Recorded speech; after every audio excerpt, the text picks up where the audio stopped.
오늘도 주님의 큰 은혜가 임하실 줄 믿습니다. 말씀으로 하나님 앞에 나온 우리 모든 성도들, 이 시간에 하나님의 큰 은혜와 사랑으로 가득 채우시기를 바랍니다. 누군가 우리에게 왜 예수님을 믿냐고 물어본다면 구원받아 천국 가기 때문이다라고 말할 수 있을 것 같습니다. 하지만 이 간단한 말 속에는, 이 단순한 말 속에는 참 많은 의미를 담고 있습니다. 왜냐하면 하나님은 구원의 의미를 바로 우리의 인생을 통해서 가르치고 있기 때문입니다. 하지만 누구나 인생을 살아간다는 것은 참 쉽지 않죠. 이것은 우리가 어떤 가요의 가사나 고전 문학을 접하고 다른 사람의 말을 들어서가 아니라 우리 인생 그 자체가, 우리 삶 자체가 이것을 증명하고 있습니다. 우리 인생에서 가장 어려운 것이 여러분에게 무엇이냐고 묻는다면 아마 절망이라는 단어가 떠오를 것입니다. 절망이란 사전적 의미를 제가 찾아보니까요, 바라볼 것이 없게 되어 모든 희망을 끊어버린 상태라고 말합니다. 19세기 실존주의 철학자의 창시자로 불리는 덴마크의 키에르 케고르는 죽음에 이르는 병이라는 그의 저서에서 인간에게 있어서 절망은 죽음에 이르는 병이라고 말할 만큼 우리 삶에 절망의 순간은 누구에게나 찾아옵니다. 이렇게 신앙을 가지고 살아가는 우리의 인생에도 절망은 찾아오게 돼 있습니다. 이때 우리는 무엇을 해야 할까요? 이러한 중요한 질문을 사사 삼손의 인생과 그에게 닥친 깊은 절망을 통해서 들여다보고자 합니다. 여러분, 삼손 이야기를 모두 아시죠? 삼손이 어떤 사람입니까? 그의 특징은 무엇입니까? 손이 세 개라서 삼손입니까? 그렇지 않죠. 제가 말씀을 준비할 때 옆에 홍석훈 목사님께서 손이 세 개가 삼손이 아니냐고 말씀해 주셔서 이걸 좀 새벽에 웃기려고 했지만 웃어주지 않아서 좀 당황스럽긴 합니다. 삼손은 마지막 사사로서 그의 그는 강한 괴력의 소유자였죠. 그리고 그의 이야기는 어린 다니엘로부터 예수님을 믿지 않는 사람들도 모두 알 만큼 유명한 이야기입니다. 하지만 삼손의 인생이라는 것을 가만히 우리가 들여다보면요, 저는 이러한 의문이 생깁니다. 과연 그가 사사였을까? 이런 의문이 생깁니다. 물론 사사계의 신학적 메시지는 혼돈의 시대에 하나님의 통치를 말하고 있지만, 특히 삼손이라는 사람을 들여다보면 하나님이 부르신 그 시대를 구원할 사사가 맞을까 할 정도의 그의 삶의 잘못된 부분들, 사사로서 감당하지 못한 부분들이 너무나 많이 보입니다. 그의 직분을 망각한 채 살았던 모습을 우리는 볼 수 있습니다. 여러분, 사실 삼손은 나시린으로서 부름을 받았지만 그는 자기의 신앙이 아닌 부모의 신앙을 배경으로 나시린으로 살아가게 됐습니다. 그는 이렇게 자신을 사사로 인정하지 않고 사사로서의 인생을 살아가기 시작합니다. 삼손은 잘 아시겠지만 나시린으로서 금하고 있는 사항들을 어겼습니다. 첫째는 시체에 손을 댔습니다. 그리고 머리를 잘랐습니다. 많은 유흥을 즐겼던 삼손이기에 그는 아마 포도주도 마셨을 겁니다. 그리고 삼손은 자신의 감정을 다스리지 못하고 자신의 복수를 늘 했던 사람이죠. 자신의 힘을 자랑하며 사륙을 서슴지 않고 했던 사람입니다. 또한 이방 여자의 그 외적인 아름다움을 보고 내가 그를 좋아하니 이러면서 그를 아내로 삼았죠. 이렇게 삼손은 사사로서 용납할 수 없는 인생을 살아갔습니다. 사사기는 이스라엘의 왕이 없으므로 사람이 각기 자기의 소견에 옳은 대로 행하였더라라는 이러한 지적을 결론으로 삼고 있습니다. 이것은 사사시대가 죄악이 가득한 혼돈의 시대였음을 말하고 있습니다. 12명이나 되는 사사가 있었지만 사사들은 해가 가면 갈수록 그 사사가 첫 번째 사사부터 12번째 사사까지 가면 갈수록 점점 타락의 길로 가는 것을 볼 수 있습니다. 이스라엘은 출애굽하고 가나안 땅에 들어갔지만 여전히 이방 사람들이 생각하는 애굽 땅에 있었던 그러한 사고 방식으로 인생을 살아갔습니다. 이처럼 삼손도 마지막 사사로 부름을 받았지만 사사기의 결론과 같이 사사의 모습으로 살지 못했습니다. 여러분, 삼손이 어떤 사람입니까? 아주 큰 괴력의 소유자입니다. 그는 자신의 힘을 의지하고 자신의 힘으로는 안 될 것이 없다라고 생각하며 아무런 겁이 없이 그는 자신의 힘으로 모든 문제를 해결했던 사람이지요. 자신의 능력을 잘 알았기에 두려움이 전혀 없던 사람입니다. 하지만 그의 최후는 어떻습니까? 이방 여인 드릴라의 유혹을 받아 머리카락이 잘리고 힘을 모두 잃었습니다. 여러분, 우리는 흔히 머리카락이 다 잘렸다고 생각하지만 오늘 본문을 자세히 보면 딱 7가닥이 잘렸죠. 퀴즈를 내려고 했지만 퀴즈를 내지 않겠습니다. 7가닥이 잘렸습니다. 그리고 두 눈이 뽑히고 감옥에서 맷돌을 돌리는 아주 처량하고 비참한 신세로 전락되었습니다. 드릴라에게 머리카락을 밀렸을 때만 해도 아마 삼손은 여전히 자신의 힘과 능력으로 블레셋 사람을 힘으로 싸워 제압하고 다 무찌를 수 있고 원수를 갚을 수 있을 거라 생각했을 겁니다. 그러나 삼손은 중요한 사실을 모르고 있었지요. 무엇을 몰랐을까요? 오늘 말씀 사사기 말씀입니다. 16장 19절부터 20절을 우리 함께 읽겠습니다. 19절부터 20절입니다. 드릴라가 삼손에게 자기 물을 베고 자게 하고 사람을 불러 그의 머리털 7가닥을 밀고 괴롭게 하여 본즉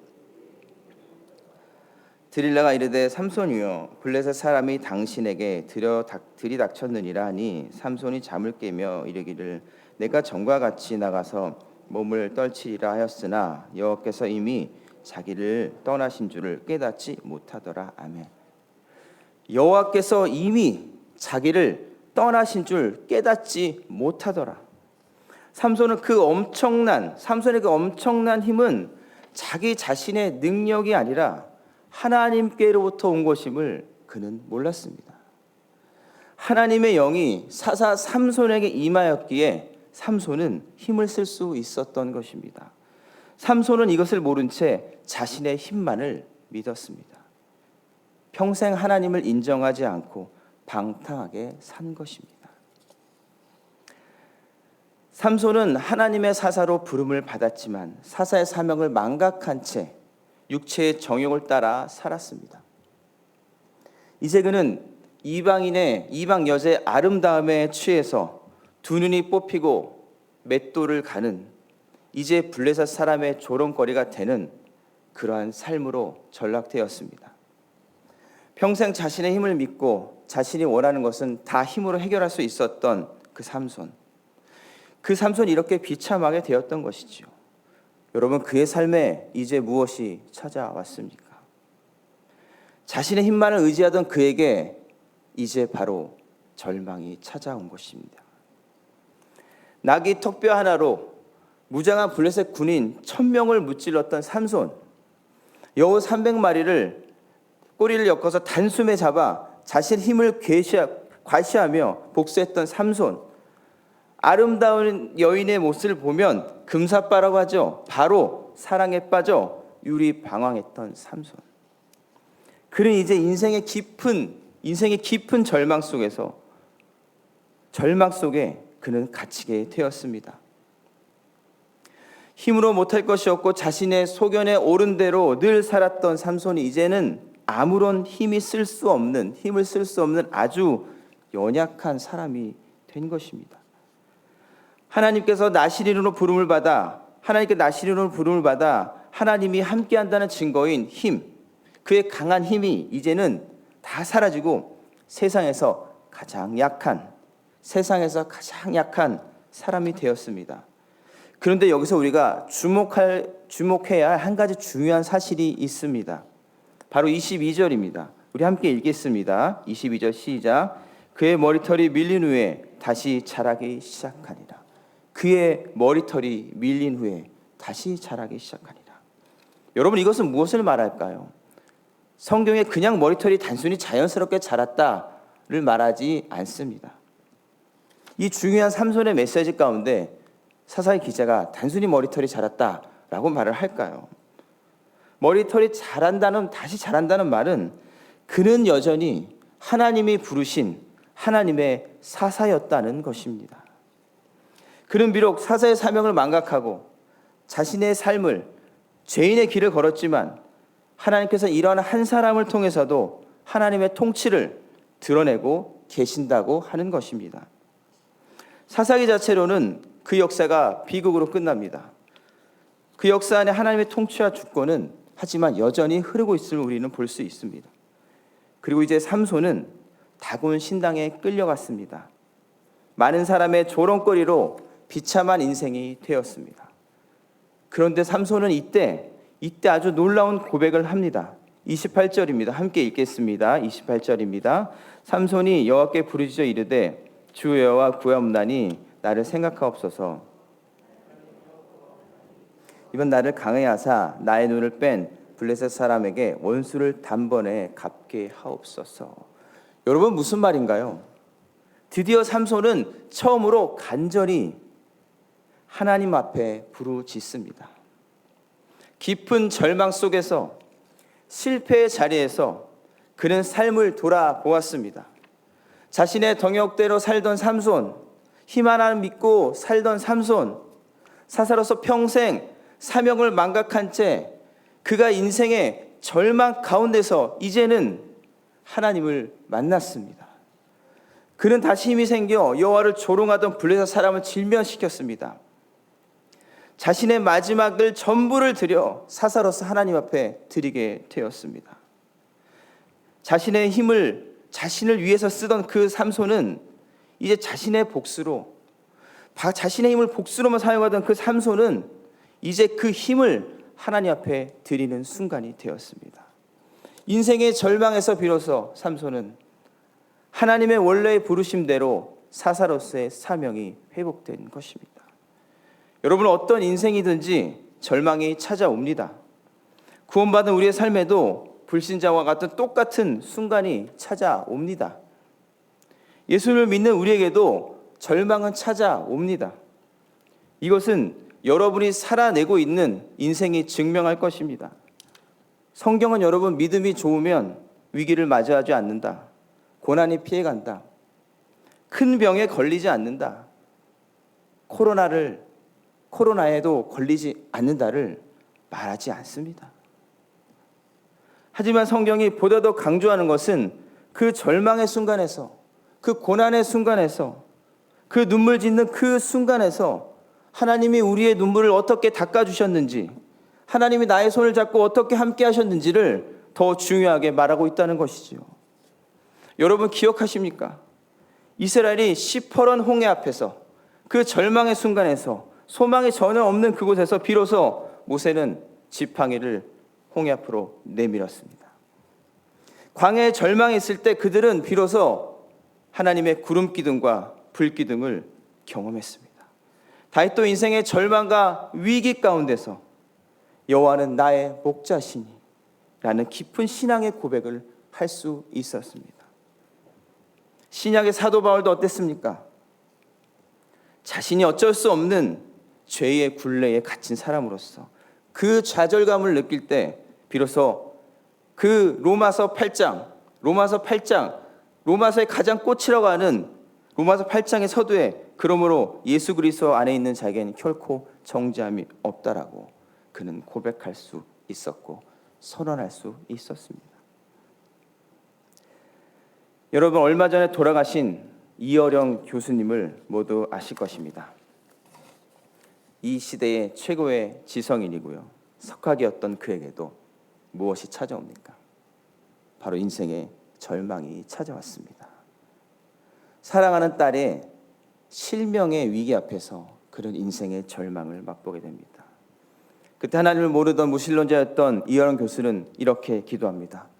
하나님, 의사는 이제 고칠 수 없다고 하네요.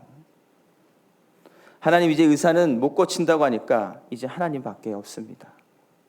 하나님, 오늘 나에게 기적을 보여주신다면, 우리 딸아이가 장님만 되지 않고 앞을 볼 수 있다면 이제 제가 남은 인생 모두를 하나님 앞에 바치겠습니다 라고 기도했습니다. 그런데 여러분, 기적이 일어났습니다.